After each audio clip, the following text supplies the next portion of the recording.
catholique.org. La matinale de Radio Classique avec Marc Bourreau. 8h11 sur Radio Classique, l'édito politique d'Arthur Berda. Bonjour Arthur. Bonjour Marc.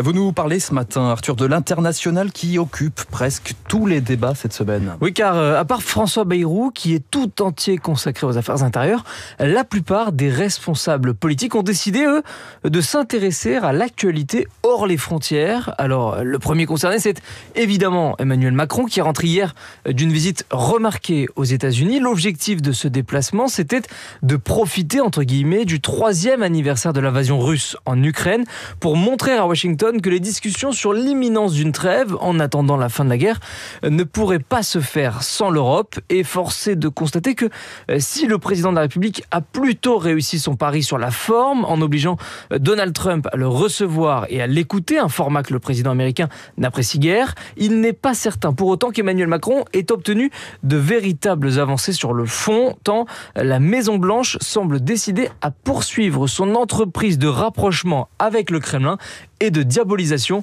de Volodymyr Zelensky. Et au-delà du chef de l'État, Arthur, les autres camps sont aussi tournés vers l'étranger. Absolument, et même vers les États-Unis pour la plupart. C'est le cas de l'eurodéputé LR, François-Xavier Bellamy, qui s'est envolé pour plusieurs jours à la découverte de l'Amérique trumpiste, Amérique dont Jordan Bardella est justement revenu, lui, avec pertes et fracas, en dénonçant, on s'en souvient, un salut nazi de Steve Bannon lors d'une conférence conservatrice. Ouais. Conférence à laquelle participait d'ailleurs sans complexe Sarah Knafo, tandis que son champion, Éric Zemmour, était lui en Allemagne pour y célébrer la percée de l'AfD, le parti d'extrême droite, aux législatives.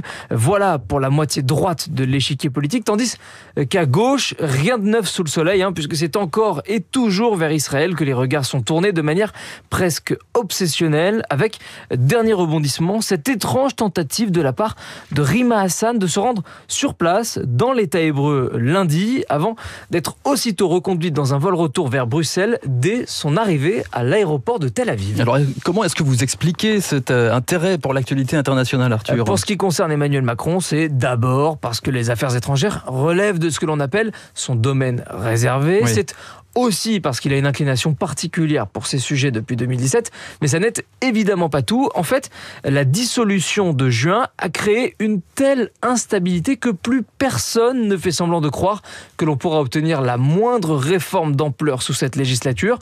Résultat, toute la classe politique préfère se concentrer sur les désordres du monde pour tenter de se forger une crédibilité sur ces sujets avant la prochaine présidentielle, élection qui va inévitablement se jouer, entre autres, sur les questions géostratégiques, surtout lorsqu'elles ont une résonance nationale directe, comme on l'a vu ces derniers jours avec la question de l'Algérie, question à laquelle seul Bruno Retailleau s'est pour l'instant attaqué, en attendant les verdicts du comité interministériel qui doit avoir lieu tout à l'heure à 14h sur ce sujet. Les politiques globetrotters dans votre édito politique. Arthur Berda, merci Arthur, et à demain.